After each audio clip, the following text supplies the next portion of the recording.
नमस्कार दोस्तों, बहुत बहुत स्वागत है आपके अपने चैनल भोजपुरिया घर में। तो दोस्तों, आज दबंग स्टार खेसारी लाल यादव का एक गाने का टीजर रिलीज हुआ है आदि शक्ति फिल्म चैनल पर।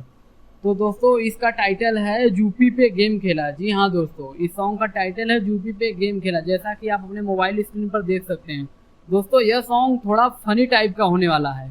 तो दोस्तों, आइए जानते हैं इस वीडियो में कि इसका फुल वीडियो सॉन्ग कब रिलीज होगा। तो दोस्तों, वीडियो लास्ट तक जरूर देखें, और जो भी भाई हमारे चैनल को सब्सक्राइब नहीं किए वो चैनल को सब्सक्राइब कर ले। तो चलिए दोस्तों, वीडियो को शुरू करते हैं।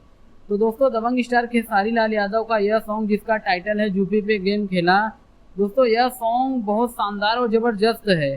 तो दोस्तों, इसका फुल वीडियो सॉन्ग कल सुबह 7 बजे आदि शक्ति फिल्म चैनल पर रिलीज किया जाएगा।